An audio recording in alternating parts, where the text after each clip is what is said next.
నమస్కారం వార్తలకు స్వాగతం. ముందుగా ముఖ్యాంశాలు. టీడీపీ లీడర్ ప్రెస్ మీట్, పలు అంశాలపై వివరణ.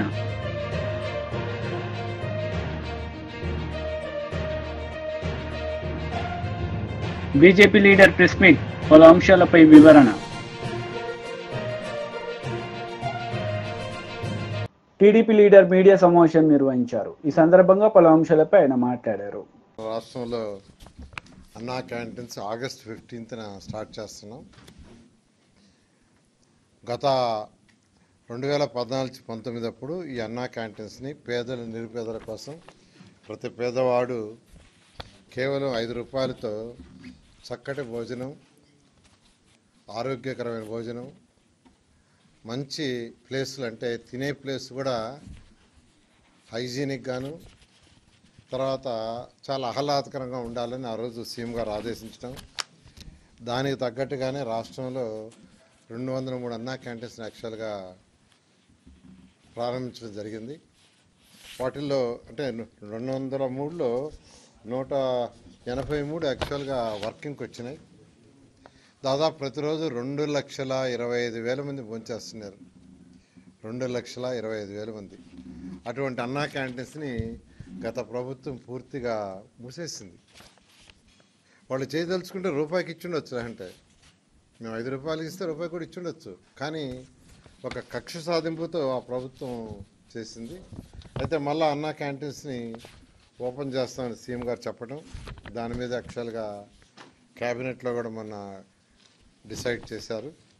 ఈ అన్నా క్యాంటీన్స్ సంబంధించి ఈ మున్సిపల్ శాఖ ఆల్రెడీ టెండర్లు, అంటే ఈ అన్నా క్యాంటీన్స్లో కొన్ని అన్నా క్యాంటీన్స్లో సెక్రటరియట్లు పెట్టారు, కొన్ని అన్నా క్యాంటీన్స్ని గోడౌన్లుగా పెట్టుకున్నారు, కొన్ని అన్నా క్యాంటీన్స్ని బ్లీచింగ్ పౌడర్ వేసుకోవటానికి పెట్టుకున్నారు. ఇట్లా రకరకాలుగా అన్నా క్యాంటీన్స్ మొత్తాన్ని నిర్వహణ చేశారు. దాంట్లో ఉన్న ఆ డైనింగ్ టేబుల్స్ అన్ని తీసేశారు. కొన్ని దగ్గర ఆ డైనింగ్ టేబుల్స్ తీసి మిద్ది పైన వేస్తున్నారు. నేను ఈ మధ్య కొన్ని దగ్గర విజిట్ చేస్తే వాటికంతా కొన్ని మరామతులు చేయాల్సింది. దానికి టెండర్లు ఇచ్చాము. కొన్నిట్లో వర్క్ స్టార్ట్ అయింది, కొన్నిట్లో వర్క్ జరగబోతూ ఉంది. బహుశా ఈ వర్క్ అంతా నెక్స్ట్ మంత్ ఆగస్టు 10కి పూర్తి అయ్యేటట్టుగా ఆదేశం ఇచ్చాం. ఆగస్టు 10వ తేదీకి కంప్లీట్ కావాలని. అదే గత 2014-19లో అక్షయ్ పాత్ర వాళ్ళు యాక్చువల్గా ఈ టెండర్ దక్కించుకొని వాళ్ళు ఫుడ్ పెట్టారు. చాలా చక్కటి ఫుడ్ పెట్టారు. ప్రతి పేదవాడు ఎంతో హ్యాపీగా, సంతోషంగా, ఆనందంగా తిన్నారు. నేను కూడా తిన్నా చాలాసార్లు టేస్ట్ చేయడానికి. అయితే ఈసారి మళ్ళీ టెండర్లు పిలుచున్నాం. టెండర్లు కూడా 22వ తేదీ ఐ థింక్ ఓపెన్ చేస్తారు, 22 ఓపెన్ చేస్తారు. అదే రేట్స్ సేమ్ రేట్స్లో ఎటువంటి కొందరు అడుగుతున్న రేట్లు ఏమైనా పెంచుతారని. పెంచేది ఏం లేదు, సేమ్ రేట్స్ 5 రూపాయలతో యాక్చువల్గా బ్రేక్ఫాస్ట్ అయినా, లంచ్ అయినా, డిన్నర్ అయినా చేసే విధంగా చేయడం జరిగింది. అంతేకాకుండా అన్ని అన్నా క్యాంటీన్స్ ఒకే మోడల్, ఒకే స్టాండర్డ్. అధికారులకు కూడా ఇప్పుడు యాక్చువల్గా వీడియో కాన్ఫరెన్స్ జరిగింది. రాష్ట్రంలో ఉన్న 123 మున్సిపాలిటీస్కి కమిషనర్స్తో ఈరోజు కాన్ఫరెన్స్ జరిగింది. ఒకే మోడల్ ఉండాలా, ఒకే సిస్టమ్ ఉండాలా, ఒకే క్వాలిటీ ఉండాలని ఆ విధంగా చేయమని యాక్చువల్గా ఈరోజు ఆదేశించడం జరిగింది. బీజేపీ లీడర్ మీడియా సమావేశం నిర్వహించారు. ఈ సందర్భంగా పలు అంశాలపై ఆయన మాట్లాడారు. 10 సంవత్సరాల నుండి ఏదైతే అవినీతి అక్రమాలు జరిగినాయో, ఇప్పుడు వచ్చిన ప్రభుత్వంలో కూడా దేనిపైన కూడా సరిదిద్దే కార్యక్రమం మొదలుపెట్టలేదు. ముఖ్యంగా మత్స్యకారుల గురించి ఆల్రెడీ ఇప్పుడు మత్స్యకారులకు ఇప్పుడు చేపలు చెరువులలో వేసి వాళ్ళు ఉత్పత్తి చేయవలసిన సమయం.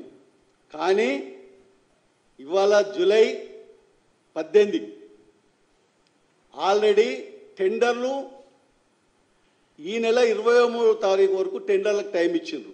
అంటే ఆ టెండర్లు ఓపెన్ కావాలి, వాళ్లకు ఎవరికి వచ్చిందో తెలియాలి, వాళ్ళు తీసుకొచ్చి మళ్ళీ చేపలు ఈ మత్స్యకారులకు ఇవ్వాలి.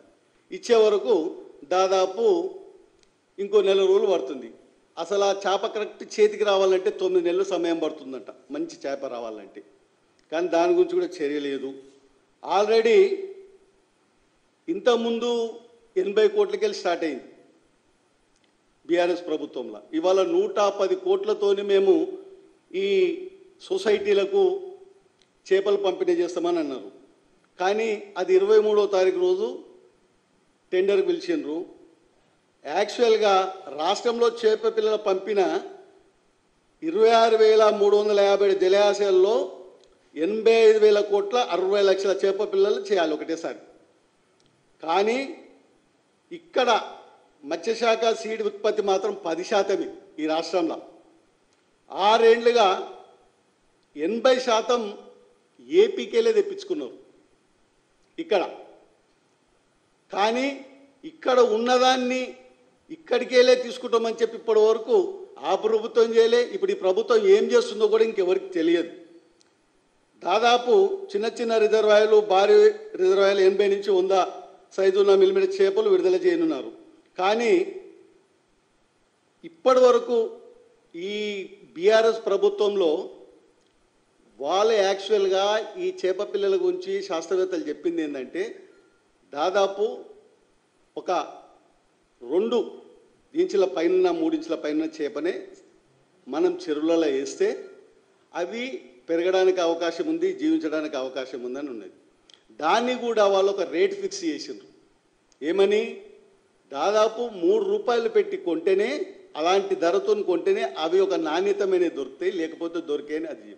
కానీ ఈ ప్రభుత్వము ఇక్కడ టెండర్ వేసే వాళ్ళు ఏంటంటే 60 పైసల నుంచి 70 పైసలు దొరికే ఆంధ్రకి వెళ్ళి దొరికే దాని పేరు చేప పిల్ల పేరు ఏముందంటే అది సామాన్యంగా అది ఇక్కడ మనకు బొచ్చార్ రవ్వ ఈ చేపలే ఎక్కువ మన తెలంగాణలో ఉండే. కానీ ఇప్పుడు తలాపియా అని చేపని ఎక్కువ సప్లై చేస్తారు. వీళ్ళని నేను అడిగిన, ఎవరిని సొసైటీ సభ్యులను అడిగినా, మీరు అన్నా ఒకటేసారి తీసుకొచ్చి లక్షలు తీసుకొచ్చి ఫస్ట్ ఒక్కొక్కటి వేరి వేసి ఒక తట్టలో వేసి అవి కౌంటింగ్ చేసి ఒక 1000 అనుకొని తర్వాత అన్ని అలా పోసేసి అలా నీళ్ళలో వదులుతూనే ఉంటాం చెరువులలో. అలా ఏ చేప.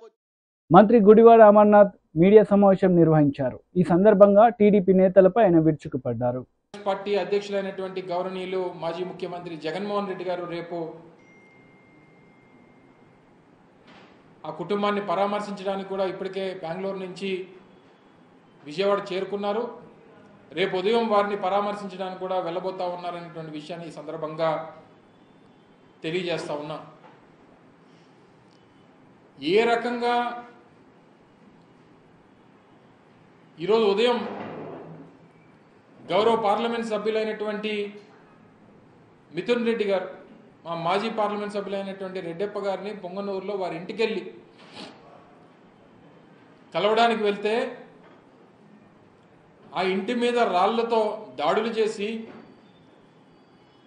మా గౌరవ పార్లమెంట్ సభ్యులైనటువంటి మిథున్ రెడ్డి గారి తాలూకా వాహనాన్ని పూర్తిగా ధ్వంసం చేసి మాజీ పార్లమెంట్ సభ్యులైనటువంటి రెడ్డప్ప గారి వాహనాన్ని తగులుబెట్టి అక్కడికి వెళ్ళినటువంటి కొంతమంది పత్రికా సోదరులు కూడా మీద కూడా గాయాలైనట్టుగా మాకు సమాచారం వచ్చింది. చివరికి ఎంపీ గారిని పోలీస్ వాహనంలో తీసుకొని తిరుపతి వెళ్లాల్సినటువంటి పరిస్థితి వచ్చింది. ఇది ప్రజాస్వామ్యంలో ఎంతవరకు సమంజసం ఒక్కసారి ప్రజలు ఆలోచించాలని చెప్పి మీ అందరి ద్వారా కోరుతా ఉన్నాం. ఇంత పెద్ద ఎత్తున అన్ని రకాలుగా కూడా ఇదంతా చూస్తే ఎన్నికల ముందు ఎన్నికల ప్రచార సభల్లో కూటమి పార్టీలకు చెందినటువంటి నాయకులు మాట్లాడినటువంటి మాటలను ఒక్కసారి గుర్తు చేసుకోమని చెప్పి కోరుతా ఉన్నాం.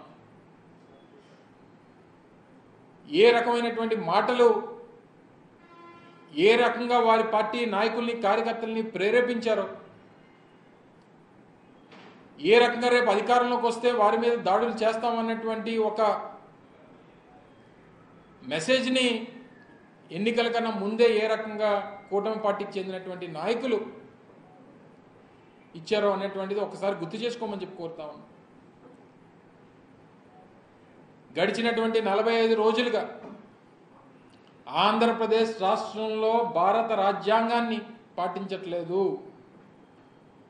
గడిచినటువంటి 45 రోజులుగా కూటమి ప్రభుత్వం నడిపిస్తున్నటువంటిది కేవలం రెడ్ బుక్ రాజ్యాంగాన్ని మాత్రమే నడిపిస్తూ ఉంది అనేటువంటి విషయాన్ని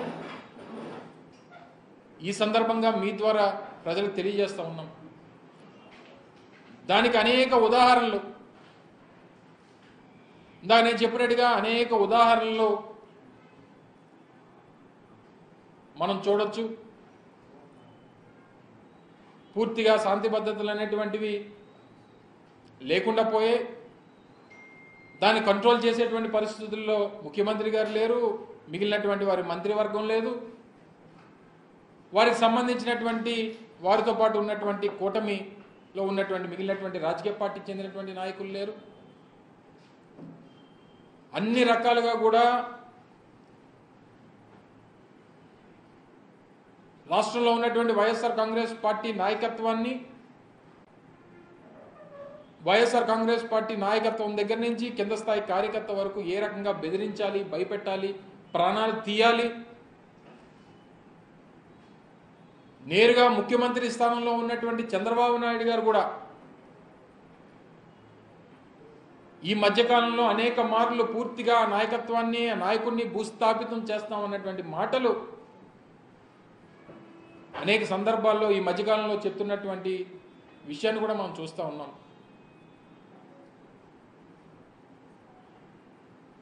ఈరోజు ఇన్ని కార్యక్రమాలు జరుగుతున్నప్పుడు వారేమో ఈరోజు శాంతి భద్రతల మీద శ్వేతపత్రం ఏదో విడుదల చేస్తున్నట్టుగా వార్తల్లో చూడడం జరిగింది. గడిచినటువంటి 45 రోజులుగా వారి ప్రభుత్వం వచ్చిన తర్వాత జరిగినటువంటి ఈ దౌర్జన్యాల మీద, దాడుల మీద, హత్యల మీద, హత్యా ప్రయత్నాల మీద, వీటన్నిటి మీద కూడా ఒక శ్వేతపత్రం విడుదల చేస్తే బాగుంటుంది అనేటువంటిది నా తాలూకు అభిప్రాయం.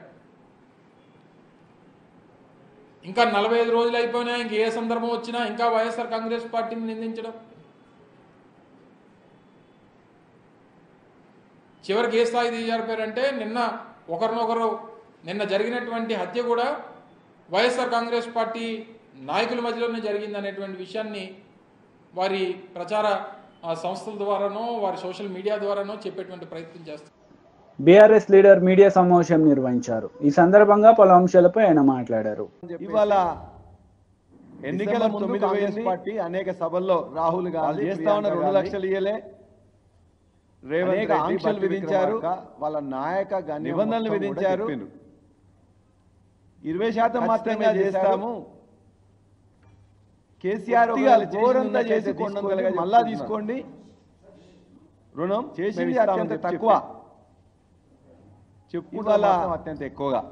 డిసెంబర్ 9 పోయింది, ఇవాళ వాళ్ళు చేస్తా ఉన్న 2 లక్షలు మాట్లాడుతూ చెప్పారు, అనేక ఆంక్షలు విధించారు. కేసీఆర్ గారు మొదటి నెల విధించారు, 16,144 కోట్లు మాత్రం చేశారు, 20% మాత్రమే చేశారు.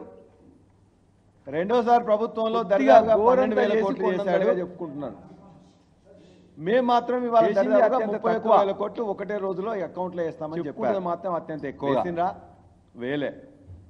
ఇవాళ వాళ్ళు వేసింది వారే మాట్లాడుతూ 6,000 కోట్లు మాత్రమే, దరిదాపుగా 10,500 లక్షలు మొదటి ప్రభుత్వంలో 16,144 కోట్లు మాత్రం చేశాడు. ఆ అమౌంట్ అనేది రెండోసారి ప్రభుత్వంలో దాదాపుగా 12,000 కోట్లు చేశాడు. అయితే 30% ఉంటుంది. మేము మాత్రం అమౌంట్ తీసుకున్నట్లయితే 20,000 కోట్లు వాళ్ళు చెప్పిన లెక్కల ప్రకారమే వేసిండ్రా, వేలే. ఎన్ని అబద్ధాలు వేసింది ప్రచారం చేస్తున్నారంటే వాళ్ళ మాట 6,000 కోట్లు మాత్రమే. నేను దరిదాపుగా 16,000 కోట్లు మొదటిసారి కేసీఆర్ గారు చెల్లించారు, రెండోసారి 12,000 కోట్లు అమౌంట్ అనేది అని ఒక దగ్గర చెప్తున్నారు. ఫార్మర్స్ సంఖ్య మళ్ళీ దగ్గరికి వచ్చేసరికి అంత కాదు, తక్కువ చేసిందని చెప్పి అంటే వారే పరిపరి విధాలు తీసుకున్నట్టు వాళ్ళు చెప్పిన లెక్కల ప్రకారమే. మేము సూటిగా వారిని అడుగుతున్నాం, ఎన్ని అబద్ధాలు 2014లో 1 లక్ష రుణమాఫీ అంటే, నేను 1,00,000 వరకే రుణమాఫీ అంటే ఆనాడు వారు మాట్లాడిన నేను ఎక్కువ కూడా 35 రేవంత్ రెడ్డి గారు 1 లక్షల మంది రైతులకు సంబంధించి అదే 16,144 కోట్లు అయింది. 35.31 లక్షల మంది రైతులకు సంబంధించి 16,144 కోట్లు అయింది. మాట ఇచ్చిండ్రు కేసీఆర్ గారు, ప్రతి వాళ్ళకు కూడా అకౌంట్లో వేసిండ్రు. అది రేవంత్ రెడ్డి గారు వారు మొత్తం కూడా మాట్లాడుకుంటూ 16,000 వేసిందని చెప్తున్నారు. మేము మాట ఇచ్చినాం, వేసినాం. ఎక్కడ మోసం చేసినాం? రెండోసారి కూడా దరిదాపుగా 37.33 లక్షల మంది రైతులకు ₹1,00,000 రుణమాఫీలో ఉన్నట్లయితే దరిదాపుగా 19,000 కోట్లు, 12,000 కోట్లు వేసినాం, 7,000 కోట్లు బ్యాంకులో పెట్టినాం. మీదే ఎలక్షన్ కమిషన్ పోయి కంప్లైంట్ ఇచ్చింది కదా. ఇవాళ రుణమాఫీ చేస్తున్నారు. కేసీఆర్ గారు ప్రభుత్వాన్ని రుణమాఫీ చేయకుండా ఆపండి అని చెప్పేసి ఎలక్షన్ కమిషన్కి చెప్పిండ్రు.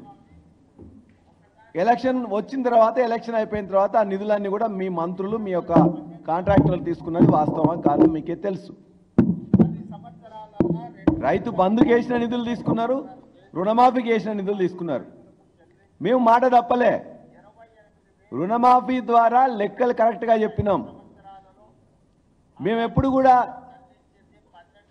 రుణమాఫీకి ఏ నిబంధనలు పెట్టలే, ఆంక్షలు పెట్టలే. కేసీఆర్ గారి ప్రభుత్వం ఒకటి చూసింది, పాస్బుక్ ఉందా లేదా, రుణం తీసుకున్నారా, పాస్బుక్ ఉందా లేదా.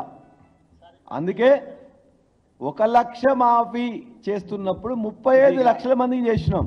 రేవంత్ రెడ్డి గారు 16,000 చెప్పారు. రెండోసారి 37 లక్షలు ఐడెంటిఫై చేశారు. కేసీఆర్ గారు 19,000 కోట్లు, 12,000 కోట్లు వేసినాం అని ఒక దగ్గర చేస్తుందేంటి. మళ్ళీ దగ్గరికి వచ్చేసరికి అంతగానో తక్కువ చేసింది. వారే పరిపరి విధాలుగా కూడా మాట మారుస్తూ అబద్ధాలు ప్రచారం 6,000 కోట్లు అని చెప్తున్నారు. ఎందుకు సూటిగా వారిని అడుగుతున్నాం, ఎట్లా తగ్గింది? 2014లో రుణమాఫీ అంటే 16,000 కోట్లుంటే, 1,00,000 రుణమాఫీ అంటే ఆనాడు 19,000 కోట్లుంటే, 35 రైతులు 35 లక్షల మంది రైతులు ఆనాడు మంది రైతులకు సంబంధించి ఇవాళ ఎందుకు 16,144 కోట్లు అయింది. మీ నిబంధనలు కాదా? 35.3 నిబంధనల వల్ల మీ ఆంక్షల వల్ల రైతులకు సంబంధించి రేషన్ కార్డు ఉన్న వాళ్ళని మీరు లెక్క తీసుకోలే. మాట ఇచ్చిండ్రు కేసీఆర్ గారు, లేని వాళ్ళని లెక్క తీసుకోలే, అకౌంట్ లో వేసిండ్రు. ఆధార్ కార్డు లేని వాళ్ళని లెక్క తీసుకోలే. మొత్తం కూడా మాట్లాడుకుంటూ ప్రభుత్వ ఉద్యోగస్తులను లెక్క తీసుకోలే. మేము మాట ఇచ్చినాం. ఐటీ పే చేస్తున్న వాళ్ళని లెక్క. టీడీపీ లీడర్ మీడియా సమావేశం నిర్వహించారు. ఈ సందర్భంగా పలు అంశాలపై ఆయన మాట్లాడారు. 37.3 లక్షల మంది రైతులకు ముఖ్యంగా ₹1,00,000 ఏదైతే ఒక రుణమాఫీలో ఇద్దరైతే దరిదాపుగా 19,000 వ్యక్తుల మధ్య జరిగినటువంటి గొడవని 12,000 కోట్లు వేసి తెలుగుదేశానికి ముడేయడం చాలా దారుణం అని చెప్పి ఈ సందర్భంగా తెలియజేస్తూ, కంప్లైంట్ ఇచ్చింది. అలాగే ప్రతిదీ కూడా రుణమాఫీ చేస్తున్నారు. వ్యక్తిగత కక్షల్లో హత్య జరిగితే రాష్ట్రపతి పాలన కావాలని చెప్పడం, ఎలక్షన్ కమిషన్ కి చెప్పిండ్రు. లేకపోతే ఎలక్షన్ కూటమి ప్రభుత్వం విషయం చల్లడం. ఇదే కాకుండా దొరికినప్పుడల్లా జరిగిన 36 రోజుల్లోనే వీరు ఎప్పటికప్పుడు ఈ ప్రభుత్వం కేవలం హత్యలు చేయడానికే అధికారంకి వచ్చిందన్న విధంగా మీరు ప్రచారం చేయడం చాలా దారుణం అని చెప్పి ఈ సందర్భంగా తెలియజేస్తూ, అలాగే ఈ రోజు ప్రజలందరూ కూడా వీళ్ళు ఒక తీరును కానీ చూస్తే, జగన్మోహన్ రెడ్డి గారు ఒక తీరును చూస్తే, ప్రభుత్వం ఒకటి చూసింది. నిన్న మొన్న జరిగినటువంటి సంఘటన ఏదైతే గిరిజన మహిళకు సంబంధించి విజయసాయి రెడ్డి గారితో ఏదైతే ఆయన వంచన చేశారనే విషయాన్ని డైవర్ట్ చేసి మళ్ళీ ఈ విషయాన్ని బయటకు తీసుకొస్తున్నారేమో అనే విధంగా ఉందన్న సంగతి మేము తెలియజేస్తున్నాం. తెలుగుదేశం పార్టీ కీర్తి చేసిన నందమూరి తారక రామారావు గారు స్థాపించిన దగ్గర నుంచి కూడా నేటి వరకు కూడా ఏ రోజు కూడా హత్యా రాజకీయాల్లో లేదన్న సంగతి మీరు తెలుసుకోవాలని చెప్పి ఈ సందర్భంగా తెలియజేస్తున్నా. 6,000 కోట్లు అని చెప్తున్నారు. అలాగే ఎందుకు ఈ వ్యత్యాసం, ఎట్లా తగ్గింది? 2014లో ఈ అసత్యాల్లో భాగంగా 2018లో ఏమన్నామంటే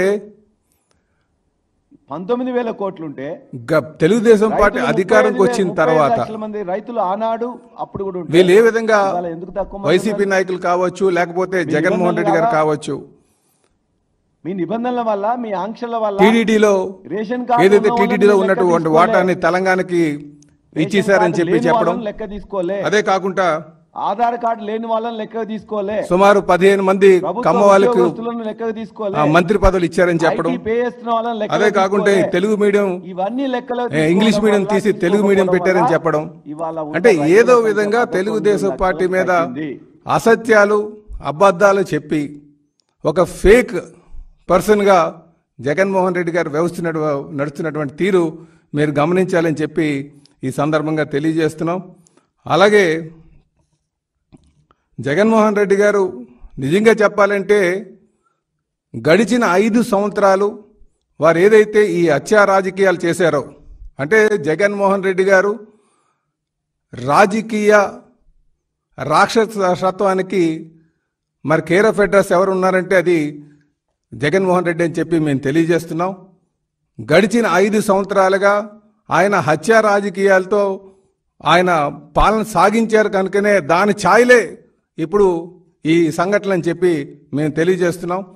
చెప్పాలి అంటే జిలానీ హత్యకి మరి ఆయన రషీద్ హత్యకి జిలానీ కారణం అన్నారు. వాళ్ళిద్దరికీ కూడా ప్రజలందరూ కూడా గమనించాలి. వీళ్ళిద్దరికీ కూడా సంవత్సరం నుంచే ఆ గొడవలు ఉన్నాయనే సంగతి మీరు తెలుసుకోవాలి. ఎందుకంటే ఆ గొడవ వాళ్ళిద్దరి మధ్యనటువంటి వ్యక్తిగత గొడవల్ని ఆ రోజు ఉన్నటువంటి ఎమ్మెల్యే గారు బోళ్ళ బ్రహ్మనాయుడు గారు ఆయన దగ్గర గత 1 సంవత్సరం క్రితమే ఒక పంచాయతీ జరిగింది. ఆ పంచాయతీ వార్తలు ముగించే ముందు ముఖ్యాంశాలు మరోసారి. టీడీపీ లీడర్ ప్రెస్ మీట్, పలు అంశాలపై వివరణ.